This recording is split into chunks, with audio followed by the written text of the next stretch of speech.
Let's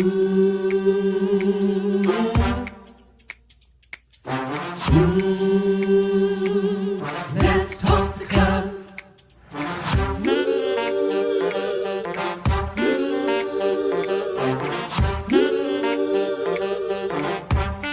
One more thing, like, subscribe, and share. Come on, let's talk to God. Woo!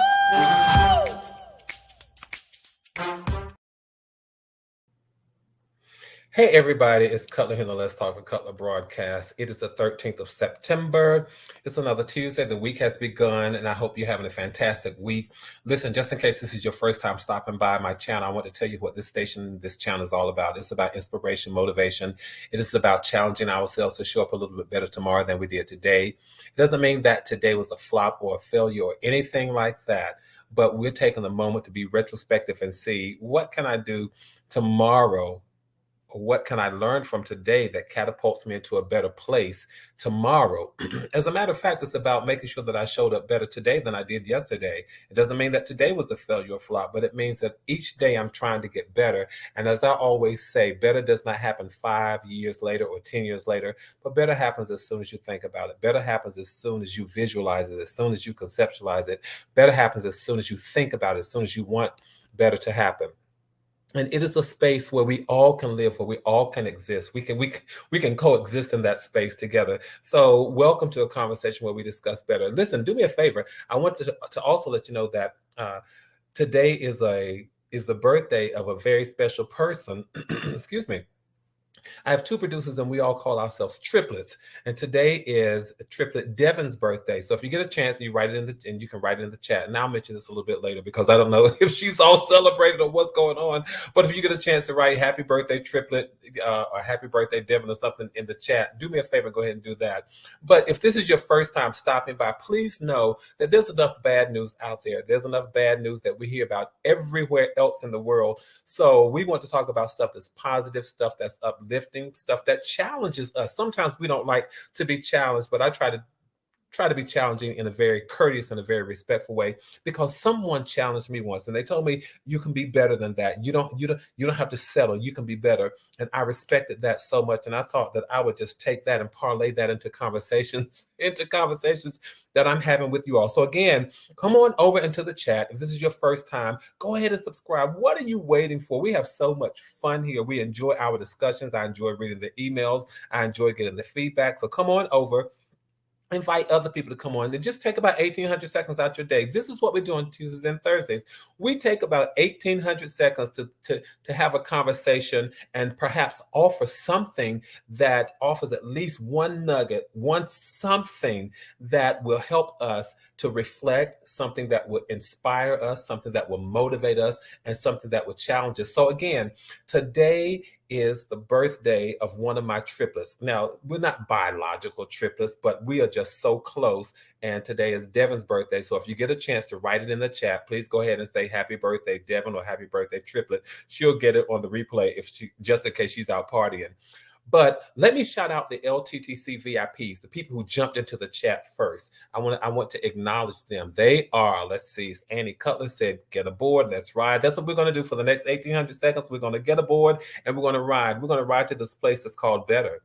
Because my goal is that by the end of these 1,800 seconds, somehow, some way, you will get it in your mind that I can be better.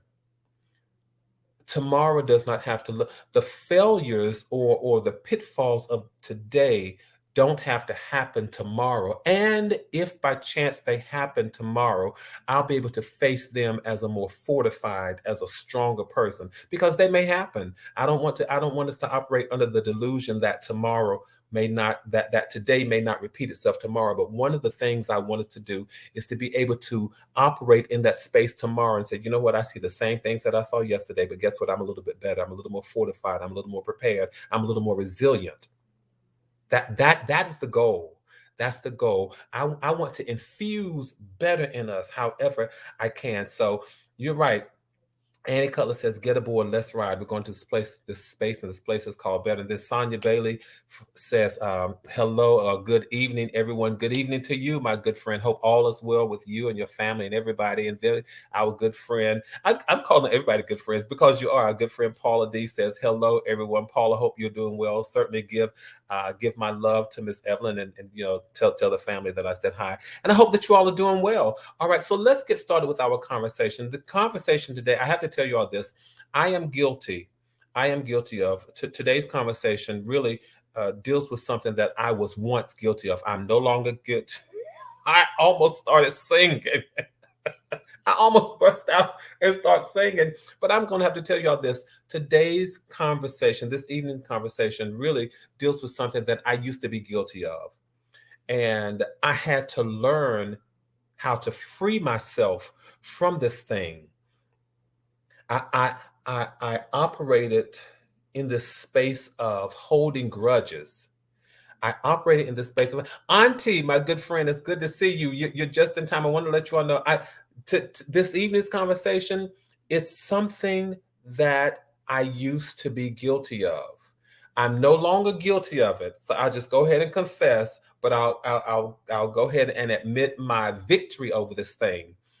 I used to be guilty of holding grudges. Now, you all, I'm not even going to assume that anybody up here is like that, but I'm telling you all, today I need to talk about holding grudges. And I can talk about holding grudges from a very transparent and a very personal space and a very personal place. Yes, I really, really can. I realized that it was not good. It was not healthy for me to hold grudges. And because I realized that it was not good for me to hold grudges, I want to share with you all a part of my experience. I want to share with you a part of my experience. So today I want us to talk about, do you hold grudges, and why we hold grudges and how to let things go.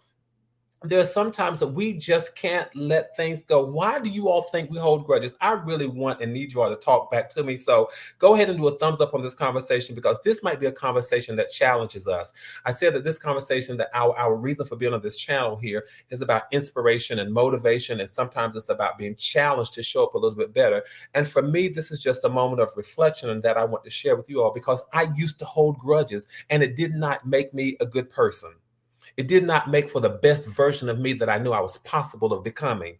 It did not make for the strongest version of me that I knew I was capable of becoming. It did not make the most optimal Cutler that I knew that I could be. And I understood then, just like I may share with you all now, it's easier said than done, but it is doable. And so that's why I want to share that. It's easier said than done, but it is doable. I had not reached a level of personal intestinal fortitude. I had not necessarily reached a level of what I call spiritual maturity, to the level where I could just really just let things go, because I would hold grudges.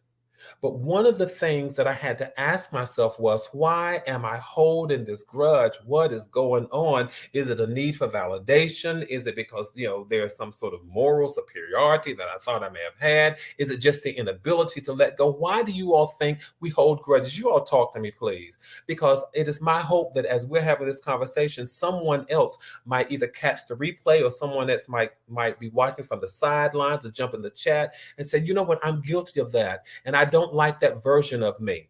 That is not the best version of me. Why am I holding grudge? Why am I holding a grudge? Is it because I need validation? Is it because I think I'm morally superior? Is it for whatever the reason? Why am I holding this grudge?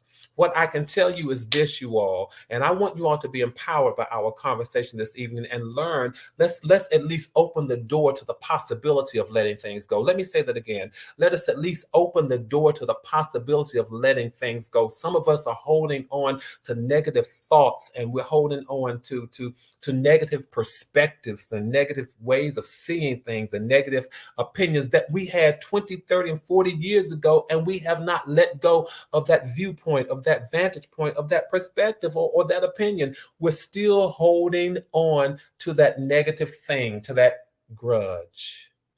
And you might say, well, Cutler, it's not a grudge. If it is a negative perspective, it's a grudge. If it is a negative viewpoint, it's a grudge. If it is a negative opinion, it is a grudge. And you will never let it go until you are able to confess and acknowledge that it is a grudge. Can I tell you this?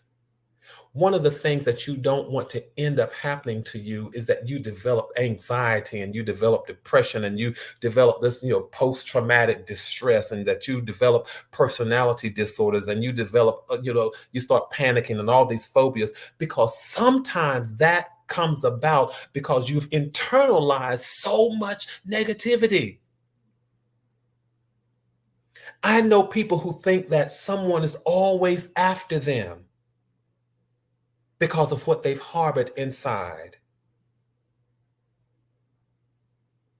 They always think people are out to get them because of their perspectives about other people. We hold on to grudges. And holding on to grudges does not promote our best selves. That's why I'm sharing this. And it may not be you, my friends, but it may be someone in your circle. It may be somebody that is connected to you. And we need to be able to recognize it. And perhaps they say, well, what can I do? What can I do about this? How can I become a better person? Why do we hold on to grudges? Can I tell you one of the main reasons why we sometimes hold on to grudges is simply because of assumptions. Y'all don't leave me out here by myself. Sometimes we hold on to grudges, if for no other reason, it is because we've made an assumption, and we made an erroneous assumption. We thought that they had bad intentions toward us, and that may not be the case. If we don't know what a person's intent is or what their motive is, what do? We end up projecting our intent. So if I were in that situation, this might be what I would, this is probably what I would do. This might be the reason why I would do it. So we reflect. We reflect and we cast our intentions upon others when we really don't even know what their intentions are. So we make assumptions about why people did some stuff. Maybe they did something by accident. There's a reason why stuff is called an accident or why stuff is called a mistake. But what do? We just get rid of the whole notion that perhaps it was done by mistake, perhaps it was done by accident, perhaps the person did not have the intention or the motive that I am contributing or attributing to them. Maybe they did it, yes. But maybe they didn't have that intent or that motivation. And I know some of y'all want to argue with me right there, but if I saw them do such and such and such and such, you don't always know a person's intent. You don't know their intent. Talk to lawyers and attorneys and legal scholars who will tell you one of the most difficult things to prove is intent. You go to a courtroom and it's about trying to prove intent. So you're trying to pull pieces of evidence together and paint a picture, trying to convince the jury of what intent they might have had and what level of intent they may have had and whether intent really existed. Legal scholars in a courtroom spend hours and hours and hours and days and days and days and sometimes weeks in trials just trying to prove intent. But we can make a quick assumption about what intent is. What was intent? How much intent was that? We hold grudges because we assume a lot of things. And sometimes not us, not you all, but sometimes we are so egotistical as to hold on to it and say, I couldn't possibly be wrong. How could I be wrong?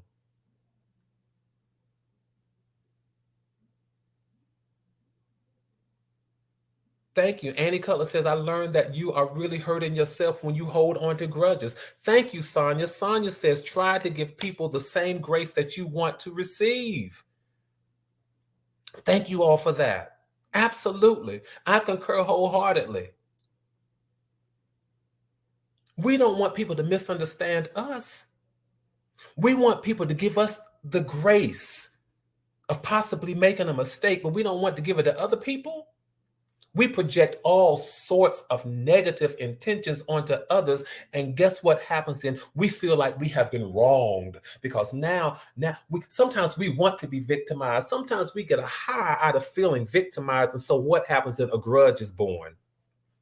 It's born and it never dies. I hope I'm talking good this evening. Come on, you all. We've got to do better than that. We want to be better. We've got to do better than that. And I come from a space of just being able to say, hey, you all, I used to live there.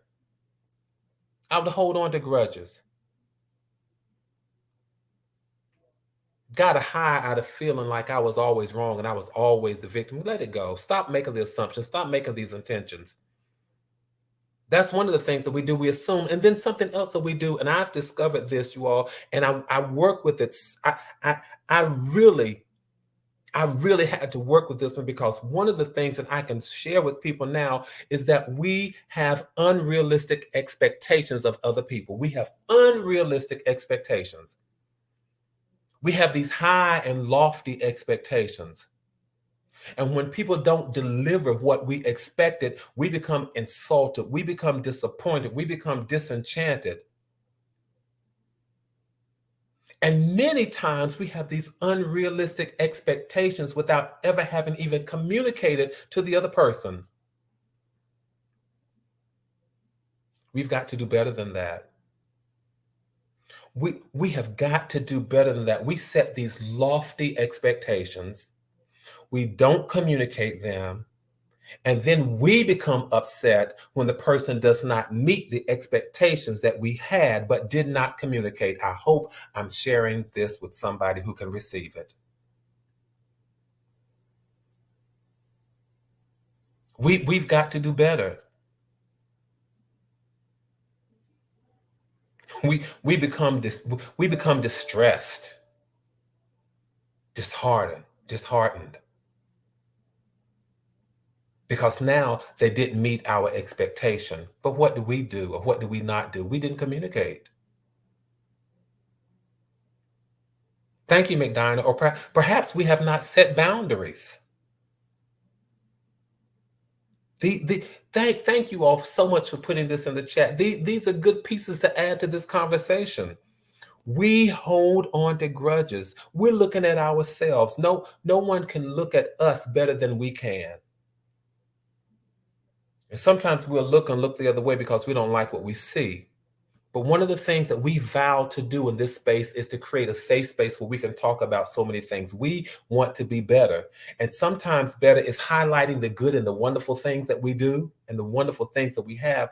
But sometimes it is also about, let me look at some of the ugly that resides there.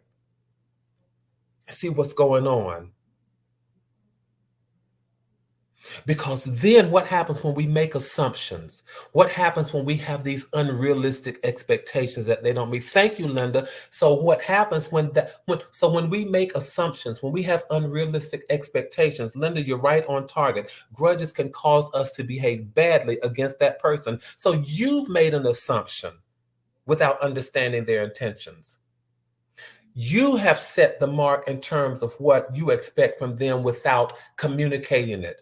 And then when that happens and a grudge is born, you start behaving badly against them. And they wonder, what in the world is going on? We have to be careful about that, you all. I hope I'm empowering us and challenging us. I hope I am empowering us and challenging us in these 1800 seconds. Right. Assumptions sometimes bring the wrong assimilation. So it is the assumption and then our consequential behavior. We have to be careful about that. We have to be careful. We have to be careful about that, because if we're not careful, we walk around holding everybody to these high expectations and expecting them to do that. And when they don't do it, it is an utter failure. The world stops. It is catastrophic. It's chaotic. It's time for the world to just come to an end because they have messed up. How about the times we mess up? Not giving the grace to them that we want for ourselves. How about when we mess up? McDina, you're right there. We need to take the beam out of our own eye. You walk around, you can easily see that 2x4. We can see the 2x4 in other people's eyes. We can see the toothpicks rather in their eyes, but we walking around with 2x4s in ours. At least all they got is a little toothpick. You got a whole 2x4. And sometimes we do that because we have this emotional sense and this emotional sense of just feeling left out. I'm feeling abandoned. I'm feeling exploited. I'm feeling like I don't have the attention that I want. I called them 2 or 3 times and they didn't return my call, or I find myself always having to call them. Well, that's okay. Recently there were people who call me, tell me, I call you all the time, or I reach out to you all the time. McDonald, you like that analogy? Yeah. They have a toothpick. We got a whole 2x4 in our eyes. That's what that whole beam in the moat, that's what it really means. But how about the times when we hold grudges because now I feel left out, I feel abandoned, I'm feeling some kind of emotional way. I always got to call you, and so now I'm feeling some kind of way. Well, guess what? When you always call me, don't I answer? Don't I hold the conversation? Maybe when you always call me, I like the fact that you always call me. And maybe that's just the way our relationship goes. It doesn't mean that I don't want to hear from you. I might think that if I call her or if I call him, he's gonna say, no, I enjoyed calling you. You couldn't wait till I called you. I mean, all kinds of intentions, all kinds of miscommunications. You didn't get an invitation to the party or to whatever event it was. Then Lord, you just misinterpret. You assume, you make all. Well, maybe they couldn't invite but 25 people. Maybe they didn't have a space except for 5 people. Maybe only 10 people. Maybe they had to pay for this. Maybe it was a dinner. Maybe they didn't have the 5. We make all kinds of assumptions. I'm left out. I'm ignored. Nobody wants to be bothered with me. Y'all, don't do that to yourselves. We hold on to grudges. We hold on to grudges, and we've got to learn to let go. And sometimes the reason we hold on to grudges, maybe not us, maybe the reason they do it, the reason other people do it, is because of envy. It not us, you all, but I get it. But envy is often the reason why relationships will just go sour. Right, McDonald. Maybe the invite email went into junk mail or something. Anything could happen. But sometimes it's envy. And I've often talked about not envying people, not being jealous of people because you don't know their story and they don't know yours. I'm not in their finances and they don't know mine. I haven't been in their struggles and they haven't been in mine. This whole notion of envying people and holding on to grudges because I don't have what they have. They don't have what I have. You have to look at it that way.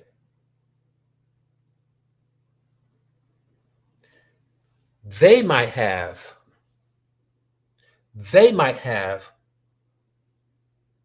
more cars. You might have more character. I'm just saying, take a look at what you have sometimes before you become jealous. They might have more money. You might have more integrity. I'm not saying they can't have money and integrity, but I'm saying before you become envious or jealous, look at your strengths. Be thankful for what you have. You've got to be careful of holding grudges that are envy based and that are jealous based. They may have more material wealth. Thank you, Linda. You might have more peace. And I don't know about you all, but peace is one of the most important things to me than anything in the world these days. So let's learn how to let go. Let's learn how to let go of some of these grudges. Accept the fact that there are some things that you cannot change. You can Cutler, how do we handle the situation when there are people holding grudges against us? I'm so glad you asked. When people are holding grudges against you, there's nothing you can do about it. You can't change their perspective because there are some people, you all know this to be true. There's some people who are just going to hold grudges just because. There's some people, we talked about it for the last two sessions. There's some people who are going to be negative just because. There's some people who are going to find fault just because. There's some people who are going to criticize just because. Some people will hold on to grudges, and guess what? There are sometimes you can't do anything about it. Can't do anything about it. No matter how much you try to state your case. Have you ever been in a situation and you want to state your case, but you realize, you know what? Me stating my case is not going to change anything. Count your losses and keep moving. You can't offer enough defense. You can't offer enough explanation. You can't state your case enough. They will think what they want to think, see it how they want to see it, and you have got to keep moving on. You've got to keep moving on. And again, I know that's easier said than done, but I'm offering it to us as a moment of empowerment, you all. You will never change some people's minds. You will never change some people's perspective. You will talk until you're blue in the face, and you will not change their perspective. Listen, I know people like that. Talk until you're blue in the face. And for the first 3 minutes, it sounds like maybe they see what you're saying, and you start feeling good about the fact that maybe they see what I'm saying. You let it go, and they come back 2 days later, come back talking the same foolishness they were talking two weeks ago. I'm empowering us to learn how to let things go. I'm opening up the door to possibly learning how to move on. Linda, shake the dust off your feet. McDina, is good to be a good person, but don't waste your time proving it. That's right. Don't let your good be evil spoken of. Know that you're good and keep right on going. Know that you have things to offer, but everybody don't want the gifts. Everybody cannot accept the gifts that you have to offer. Keep on going. You can acknowledge all day long that you have a grudge. And yes, I think that's one of the ways that you learn how to let it go. Yes, you can acknowledge all day long. You can try to communicate. But when acknowledging it doesn't work, when communicating doesn't work, keep right on moving. You can even try not only acknowledging it, not only trying to communicate about it, you can even try to see things from their perspective. So that way, I believe in this. I believe in trying to be objective. I believe in trying to see things from other people's perspective, because I know my way is not the only way of seeing something. I know that my way is not the only way of thinking. I know that my way is not the only way of articulating how it should be. I get that. And I wholeheartedly support trying to see things from other people's perspective from time to time. But that cannot always take place. Try it if you will. Acknowledge it if you can, communicate about it, try to see it from their perspective. But when that does not change things, then what? Accept the situation and move on. Don't dwell there in a grudge match. Learn how to be positive. Learn how to pull yourself up and say, you know what? I've got to move on from here. Right. Seek first to understand, then to be understood. Right. Try to understand their perspective. Try to understand their perspective. Try to offer them yours. And when it does not work, you all. Can I say this to you all? And I hope that this is not offensive when I say it. Seek first to understand, and then to be understood. Try to acknowledge that this is what's going on. Try to communicate about it. Try to see it from their perspective. And then sometimes when it does not happen the way that you would like for it to happen, this is what I've learned to say: may the Lord watch between me and thee while we're absent. Because right now, what's going to happen is that there's going to be some absence. That's a good place to stop. Don't hold grudges. Learn how to let go. But neither do I want us to be bound and shackled by people who are holding grudges against us, because it works two ways. Sometimes we hold grudges, so I can talk to us about learning how to let go, but I also need to talk to us about how do we handle those situations when we have people who are holding grudges against us. May the Lord watch between me and thee while we are absent, because this grudge is going to create an absence. But what it's not going to do is steal my peace. It's not going to steal my joy. I'm going to learn to be positive. And maybe my positivity and maybe my joy has to be nurtured when you're not there. It has to be nurtured in your absence. So once again, may the Lord watch between me and thee while we're absent. Thank you all for allowing me to have this time. Thank you for sharing this space. Thank you for inviting me, whether it's into your homes, your living room, your bedrooms, wherever you've invited me. I so much appreciate that. And I thank you all so much for participating in the chat, because I hope that we get people who would catch this replay and find that there was something helpful that we said, that we offered them, because we don't want to show up the same way tomorrow as we did today. We want to show up empowered, recognizing that there are times when I could hold a grudge, but I have to think, what good is this going to do me? There are times when I realize, stop talking until you're blue in the face, because it's not going to change them. It may not change the situation. I hope it challenges us. If you haven't done so, please go ahead and do a thumbs up on the conversation. Let YouTube know that you like the conversation that we've had this evening. This is one of those conversations that sometimes pierces us, but trust me when I tell you, it comes from a good space in my heart, because I used to be guilty of holding grudges. And I had to realize it was doing nobody any harm except me. It does no one any good. A grudge match. What's that? You all, thank you. Thank you so much again. Listen, do me a favor. Let's keep building community. We're talking about some things that I hope empower us, that I hope challenge us to want to be better, that I hope offer us the possibility of moving beyond. So thank you. Let's invite people to come on. Let's talk to Cutler as a community of winners. Let's keep building community. Let's keep maintaining connectivity. You all stay safe, whatever you're doing, stay sane. Keep your heads up and keep your hope up. And know this, that from my heart to yours, there is and always will be so much love. I appreciate you all. Good night. And again, happy birthday, Devin. Happy birthday, Triplet.